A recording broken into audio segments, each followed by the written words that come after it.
इल्ला मताउल गुरूर। दुनिया का जितना साजो सामान है, चाहे वो जायदाद मनकूला हो गैर मनकूला हो, ये सब धोखे का सामान। और तुम खुद सोच लो, जब तुम बच्चे थे, छोटे बच्चे थे, तो तुम्हारी सारी कायनात खिलौनों में मनती थी। अगर किसी बच्चे से उसका कोई खिलौना छीन के ले जाए तो क्या समझेगा वो समझेगा मेरी दुनिया लुट गई, मेरी कायनात लुट गई, क्योंकि वो उस खिलौने को अपनी जिंदगी का लाजमी हिस्सा समझता है। वो समझता है कि बगैर खिलौने के मैं जी नहीं सकता।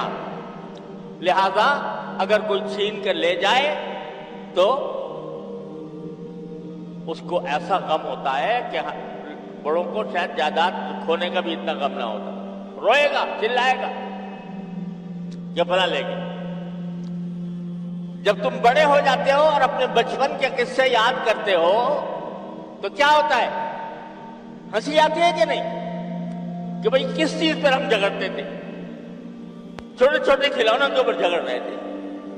अब कोई हार गया और कोई जीत गया, और जीतने वाला खुश हो रहा है, मगन है, और हारने वाला जो है वो रो रहा है कि हाय मैं हार गया। तो अब बड़े होकर मेरे वालिद माजिद रहमतुल्लाह खुद अपना किस्सा सुनाया करते थे कि पहले जमाने में एक खेल होता था कि जो सरकंडे होते हैं, सरकंडे वो इस तरह किसी जीने पर एक बच्चा अपना डालता था, एक दूसरा अपना डालता था, जिसका पहले पहुंच गया वो जीत जाता था, और जीतने के नतीजे में वो दूसरे का सरकंडा कब्जे में कर लेता। तो हज़रत वालिद साहब पहले फरमाते हैं, मैं एक मरतबा बचपन में मेरे चचाजाद भाई थे, वो मुझसे बड़े थे, उनके साथ वो सरकंडों का खेल खेल रहा था।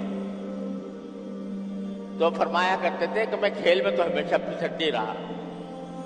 तो इस वास्ते जब मैंने वो खेल शुरू किया तो मेरे जो भाई थे वो मेरे सारे सरकंडे जीत लिए उन्होंने।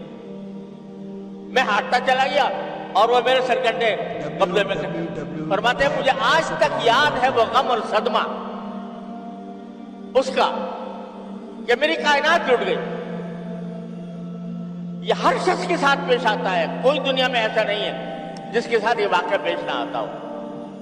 लेकिन बड़े होने के बाद जब उस वाकये को याद करते हो तो हंसी आती है कि नहीं, कि हम कैसे बेवकूफ थे, किस चीज को अपनी मालूमता करार दे रहे थे, किस चीज को अपनी कायनात समझे हुए थे, कितने बेवकूफ थे। अब आज बेवकूफी पे हंसते हो। जब बंदा जरा बड़ा होता है, जवानी के इब्तिदा में, उसको ज़ेब व ज़ीनत का शौक होता है कि भाई मेरे कपड़े शानदार हों, आला दर्जे के हों, फैशन के मुताबिक हों, इस तरीके से टूटी हुई ना हो, मैं ऐसा चश्मा पहनूं या चश्मा पहनूं, मैं ऐसे टोपी पहनूं, मैं ऐसे देखने में अच्छा नजर आऊं। जब मेरी उम्र को पहुंच गए तो वो सारी ज़ेब व ज़ीनत का जो शौक था वो फना हो गया।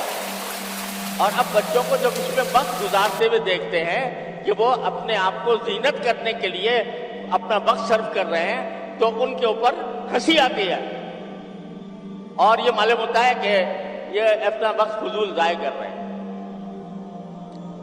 कुरान करीम में कहा इन्नमल हयातुद दुनिया लाइबुन व लहवुन व ज़ीनतुन। अब उसके बाद जब आप बड़े हो गए तो अब आपकी जो सारी दौड़ धूप है वो दुनिया की जायदादों की तरफ है। मेरी जमीनें इतनी हो जाए, मेरा घर इतना हो जाए, वगैरह वगैरह।